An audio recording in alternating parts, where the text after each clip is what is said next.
Welcome back, everyone. I'm the Battle Gamer, and we're back this time with an actual mech from a license rather than the beginner mechs. I'm sure many of you have been more than excited for me to start getting into the real meat of the different licenses in the game, and this is going to be the first video. We're going to be starting off with IPS North Star, and then we're going to be going through each of the other corpos and then coming back around again. So don't worry.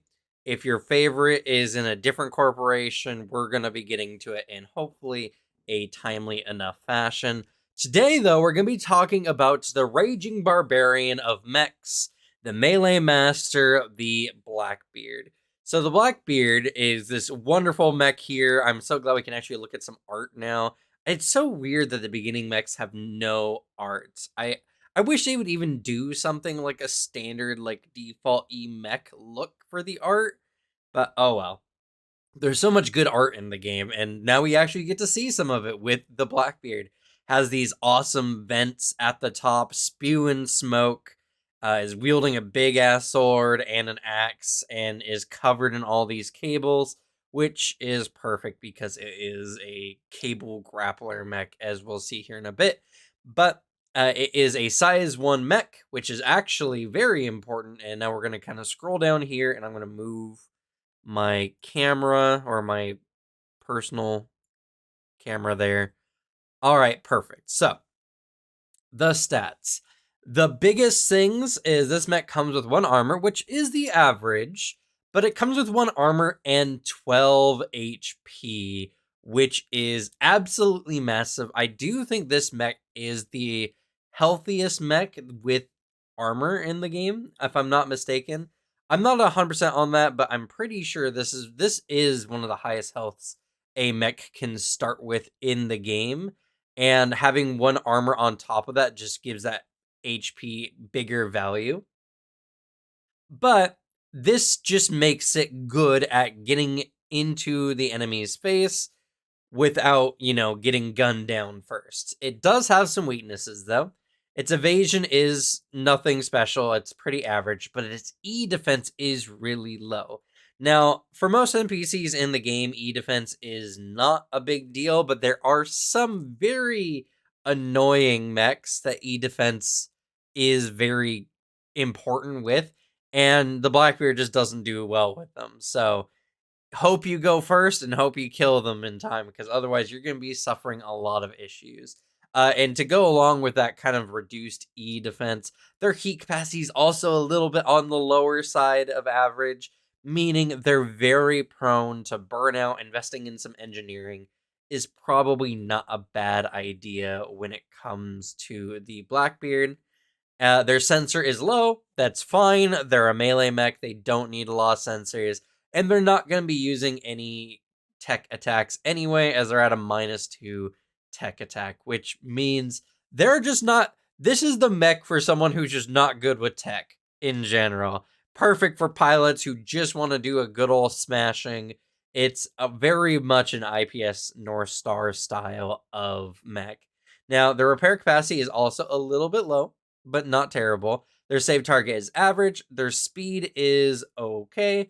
I think it's also around average or on the low end of average. And their system points is actually pretty below average, couple points below average. All this pretty much boils down to, this is a mech that you head empty, only smash. This is what the Blackbeard is all about. It's very sturdy and it's very good at smashing enemies, as we can see down here with the traits. The grapple cable is actually really good. So the Blackbeard's grapple cable allows you to grapple a target at range 5. And if the grapple is successful, the Blackbeard immediately is pulled adjacent to the target by the most direct path.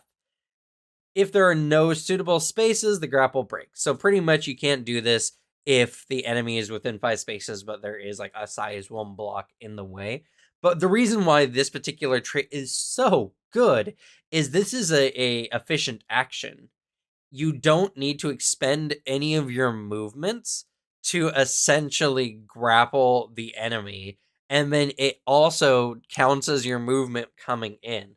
But even better than that, this stacks essentially with your speed.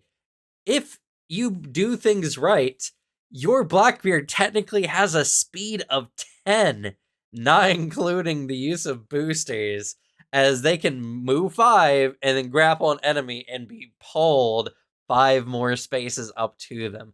That gives the Blackbeard actually a lot of movements in the game, which is very horrifying because this mech hits like a bus. It is a very strong mech for melee, and the fact that it can get to you really quickly is very bad for mechs that try to blow you away before you get to them.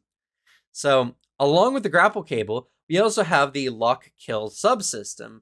This allows the Blackbeard, while grappling, to both take boost actions and take reactions. So, this is where we're going to go ahead and take a look at the grapple action to see why this is good. So you can see here in the grapple act, I know there's a bunch of text, but the biggest things are when you're grappled, there's a few things that happens. When either if you're the grappler or not, it doesn't matter. Both of you become engaged. So if any of them move, it provokes Overwatch, which is really good for a melee mech because all melee weapons have threat, meaning that they proc Overwatch. Neither can boost or take reactions for the duration of the grapple. So, the fact that you can take reactions and boost means that you can move with the enemy. And actually, we'll get to this next part while I explain that. But the other big thing is that if the enemy does anything that provokes your Overwatch, other than moving, obviously, you can actually do that now while grappling as the Blackbeard, which is very good. And the last part here is the big one. If the smaller character the smaller character becomes immobilized, but moves with the larger party. If both parties are the same size, at the beginning of your turn, you can make a contested hull check, and the winner is considered a size larger than the loser until the contest is repeated, essentially on the next mech's turn or on your next turn. So why this is really huge with the lock kill subsystem is it allows the Blackbeard to do some really funny things. First of all, it can take its reactions. There's many great melee-based reactions, and if you're adjacent to other enemies, you can even strike them with your Overwatch still while grappling another enemy, making you very much a threat in melee range, more than most other kinds of mechs. But on top of that, if the Blackbeard so desires, as long as they succeed that hull check the contested hull check at the beginning of their turn, the Blackbeard can just whisk another mech away. It can just move essentially its speed and then boost again to drag that other mech potentially 10 spaces away, 10 hexes away. That makes the Blackbeard really good for isolating enemies or taking enemies into like cover, where then the Blackbeard can do what it wants with their hapless target without being shot by their allies. It's horrifying. The Blackbeard lives up to its piratey name, being able to whisk you away, abscond, if you will, and have their way with you. It's terrifying. Now, with the exposed reactors trait, though, the Blackbeard does have a problem with engineering checks. I did say that you want to do engineering to get your heat capacity up, which I agree, you still should get your heat capacity up, but any checks or saves you need to make are going to be at a 1 difficulty. So the Blackbeard, not good at tech stuff, not good at engineering stuff. It is purely a brawling, hull-based mech. So if you are planning on making the Blackbeard your primary mech, I do recommend investing a bunch in hull and a little bit in their engineering just to get that heat capacity up. Maybe a little bit of agility to increase your speed, because the speed increase just gives you more ability to get where you need to on the battle. But hull is going to be a really big one. Now, the weapon mounts here is the standard array, which is a flex, a main, and a heavy mount.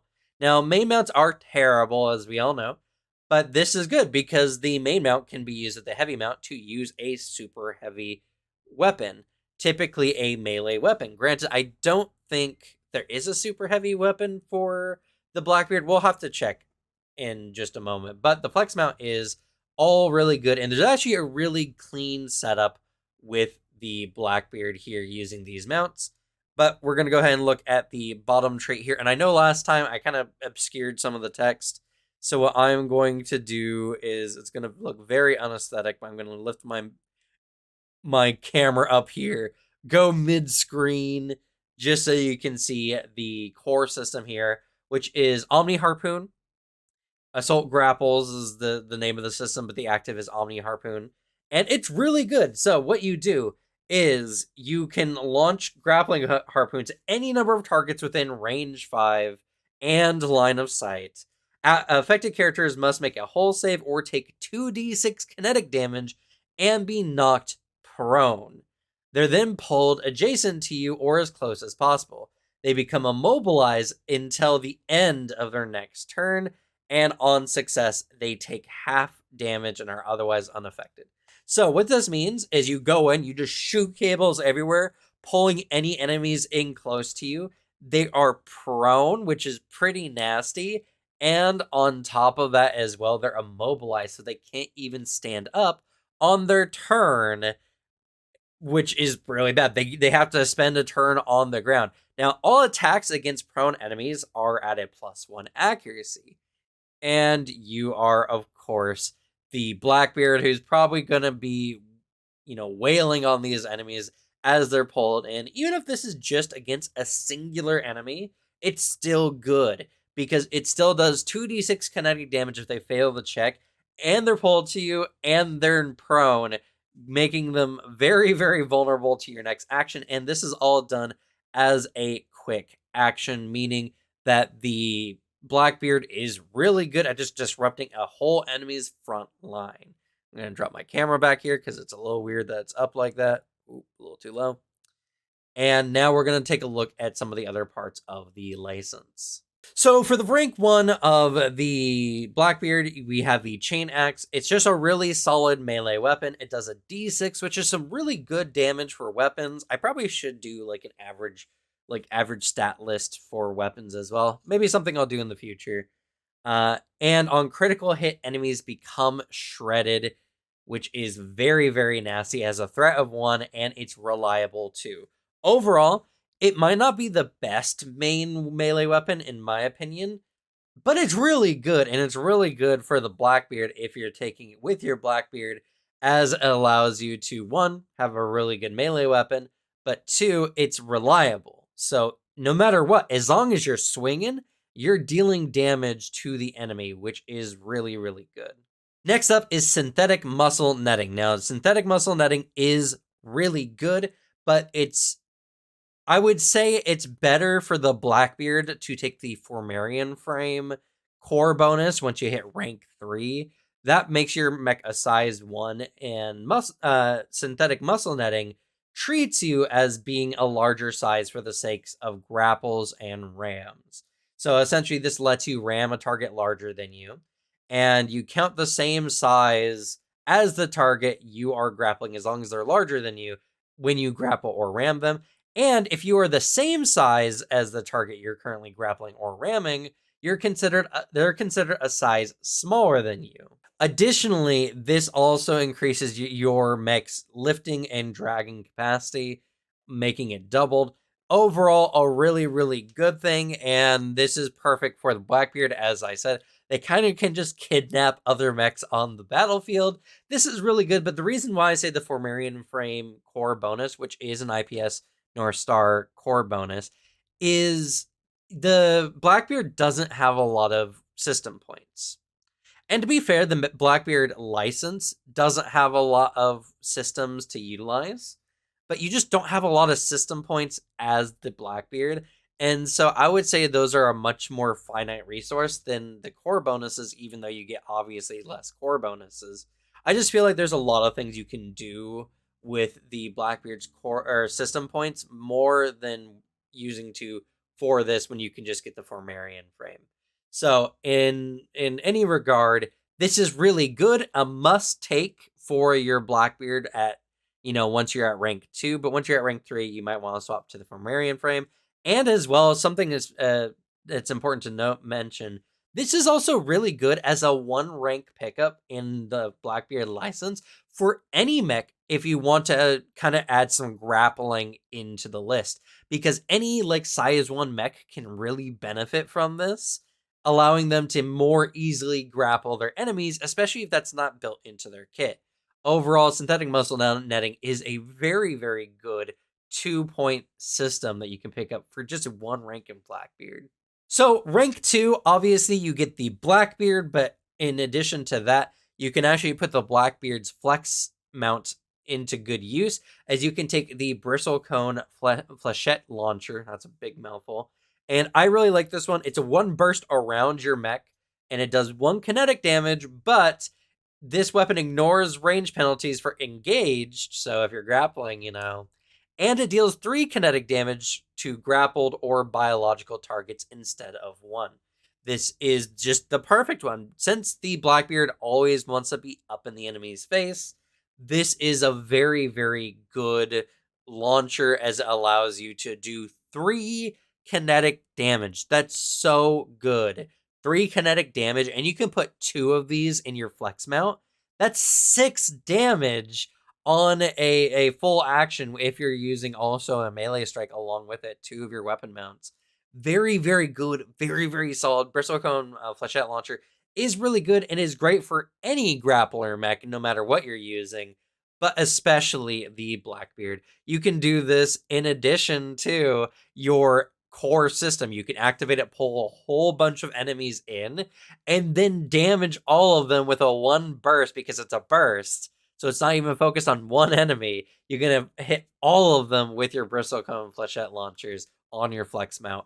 It's just the perfect weapon for the Blackbeard.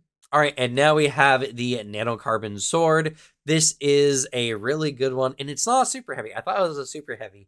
Now, it's a really good weapon, though I do think that the Blackbeard would do better with a super heavy melee weapon to use their normal melee, or their normal, not normal, what is it?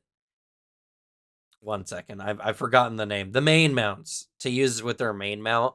Granted, you can use the axe. You can dual wield axes and have the flechette launchers, which I guess is the setup they're going with. But I would personally take a super heavy melee weapon with the Blackbeard. In any regard, it's a really good setup, and this Nanocarbon Sword is just better than the chain axe. It has a bigger threat. It does a d6 plus 4 kinetic damage, which is very, very good, and it's reliable 3. Now, the chain axe is good because it allows you to do reliable 2 on an action, but the reliable 3 is kind of bad. You kind of want to really hit with a Nanocarbon Sword, because the +4 standardly just beats out the reliable, while with the chain sword, at least the +2 is like close to the average damage you might deal. This one, it's far blown out by the damage of the Nanocarbon Sword.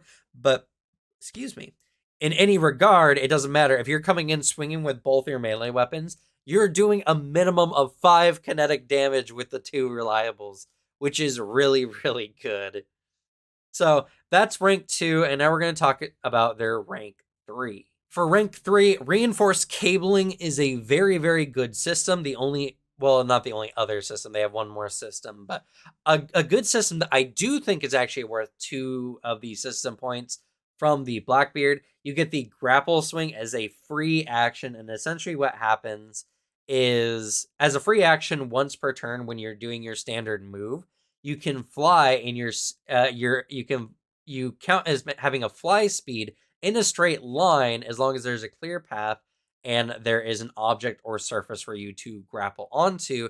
And as long as you no longer move after that move, you attach to the wall or an overhanging surface like a ceiling and just stay there. Though if you're ever knocked prone or knocked back for any reason, you do fall from your current position.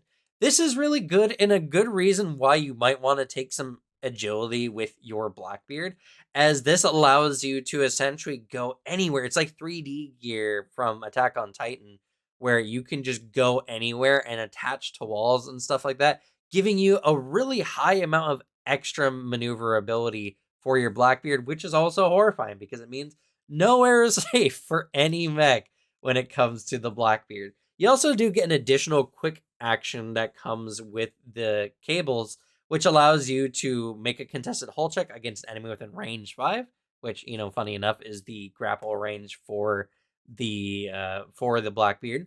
And they must be in line of sight, of course. And then the target is knocked prone. That's a really good quick action, though not something I see the Blackbeard themselves doing, as I'm pretty sure they'd rather just grapple and go up to the enemy instead.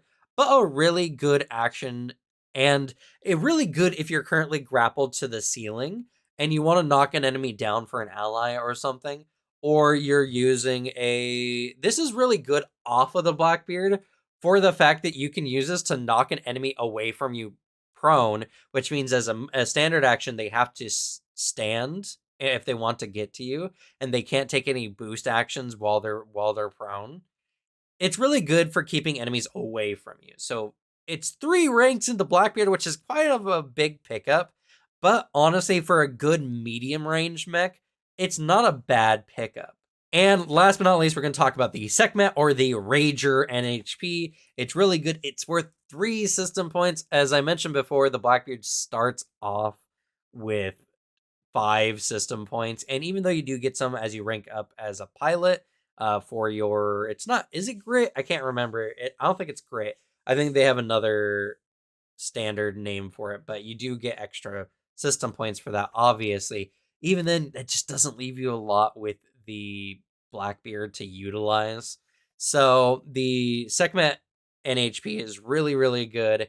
What it allows you to do is you activate it as a protocol, so at the beginning of your turn, and then whenever you do a melee crit, you do a d6 bonus damage, which means critting is really good. And once per round, you can skirmish with a melee weapon only as a free action. Now, you're giving control to Sekhmet, which means that Sekhmet is taking all your actions and you don't get to choose what you do until at minimum your next round, in which case you can take back control as a protocol. But even if you do take back control of Sekhmet at the beginning of your next turn, you're stunned until the start of your next turn. So pretty much you have to sacrifice a turn to regain control, which is really rough. What Sekhmet does is Sekhmet is always going to go to the closest visible character, friend or foe, and attack them with melee attacks, prioritizing the use of its melee weapons. It may benefit from your talents if you have any melee-based talents that it can utilize. And if there's no characters within threat, your NHP will use all of its actions to move as directly as possible to the next closest visible target. Your NHP can't make any range attacks, or even if their actions are available. So your flechette launchers technically is a range attack. It's not going to use those, but it is just going to run in and destroy the closest target. You want to activate Sekhmet essentially when you're deep behind enemy lines, and at the very least that your next turn, or this current turn, I guess, there's an enemy for you to deal with, so that if an ally gets too close when your next turn comes up, you can, of course, take back control of your mech if necessary. Thankfully, in Lancer, there is a player's choice when it comes to who acts first or who acts next on the initiative, always alternating between your team and the enemy team. So, of course, you can tell your allies, hey, stay away from me. I'll go later in the initiative. Just stay away from me, to make sure that none of them get too close to you. It's a really good one, but does require a lot of communication with you and your co-lancers. In any regard, it's a really, really good NHP and perfect when you're deep in enemy lines and you just want to start wrecking havoc. Overall, the Blackbeard is a heavy-hitting melee grappler mech. You want to pick up talents and you want to invest in pilot skills that directly relate to melee stuff. It's really bad at tech attacks. It's really bad even with like engineering stuff. So you want to invest in your hull. You want to invest in your engineering to get your heat cap up a little bit. And you want to invest in your agility to give you more mobility. But the biggest thing is that the Blackbeard is designed to just run in and destroy anything in its path. I really like the Nanocarbon Sword. I love the Bristlecone Flechettes, and the Chain Axe is really good. These just set up the whole mech for whatever you need without needing to dip into other mech licenses to pick up anything else. Though I do think that there are some better, like, super heavy weapons that the Blackbeard could utilize. So that's going to be it for this video. Hopefully you all enjoyed. Next week, we're going to be talking about the Black Witch from Smith Shimano. So if you love Black Witch, stay tuned. And as well, if you want to see more Lancer content on your feed, please leave a like and subscribe so that you can get a notification, or at least you can see it whenever the videos come up. You can also join our Discord linked in the description, where you will get a notification 100%, no YouTube shenanigans, whenever a new video goes live on the channel. But that's going to be it for me, Lancers. Thank you all so much for watching. Good luck with your games. Leave the bad luck to me, and I'll see you all next time. Bye.